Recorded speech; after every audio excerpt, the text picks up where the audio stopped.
Entonces, ¿cómo se deriva una función compuesta? La respuesta es usando la regla de la cadena. Entonces, si f de x es una función compuesta de f de u, y tanto f como u son diferenciables, o sea, de ambas podemos hallar la derivada, entonces tenemos que la derivada con respecto a x de f de u de x es de f a de u multiplicado por du a de x. O sea, bueno, escrito de otra forma, es f' de u por u' de x, pero estas primas quieren decir cosas diferentes. Ya vamos a ver un ejemplo. O sea, la derivada de f de u de x es la derivada de la función externa evaluada en la función interna multiplicada por la derivada de la función interna.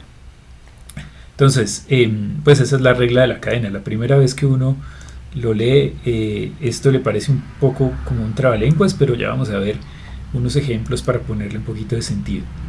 Entonces, tomemos por ejemplo la función e elevado a la 2x. Entonces, esta es una función compuesta, ¿cierto? Porque tenemos una función externa y una función interna. En este caso, la función interna es 2 por x y la función externa es e a la u. La función interna es 2 por x y la función externa es e elevado a la u. Entonces, si yo quiero calcular la derivada de esta función, tengo que calcular primero esta partecita que habíamos marcado aquí con rojo, que es la derivada de la función externa evaluada en la interna. La función externa es e a la u, ¿cierto? Entonces lo que tenemos es que derivar e a la u, pero la derivada de e a la u pues es e a la u. Entonces esta parte roja termina siendo simplemente e a la u. ¿Listo? Y eso lo tenemos que hacer evaluado en la función interna. Esto lo único que quiere decir es que después de derivar e a la u, reemplazamos la u por 2x. Entonces esta parte roja quedaría simplemente e a la 2x. Sería esta partecita roja que está aquí.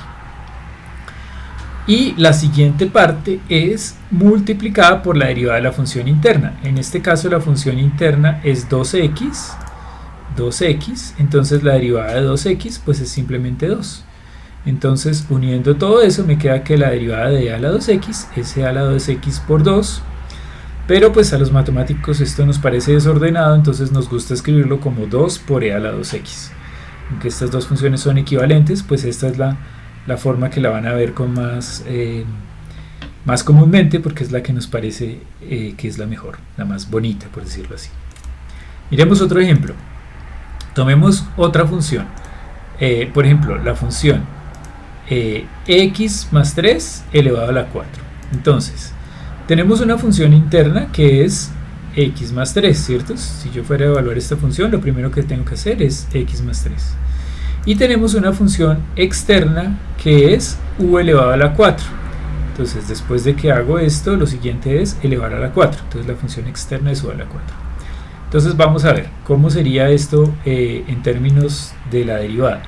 Entonces, ¿cuál va a ser la derivada de esta función? Va a ser la derivada de la función externa, o sea, la derivada de u a la 4. ¿Cuál es? Pues la derivada de u a la 4 es 4u a la 3. Pero recuerden que esta u es apenas una herramienta que tenemos, entonces tenemos que evaluarla en la función interna, o sea, en vez de u, escribimos x más 3. Entonces quedaría 4 factor de x más 3 elevado al cubo. ¿Sí? 4u al cubo es 4x más 3 elevado al cubo. Y ahora eso toca multiplicarlo por la derivada de la función interna. Pero si la función interna es x más 3, pues su derivada simplemente es la derivada de x más 3. ¿Cuánto es? La derivada de x más 3 es 1.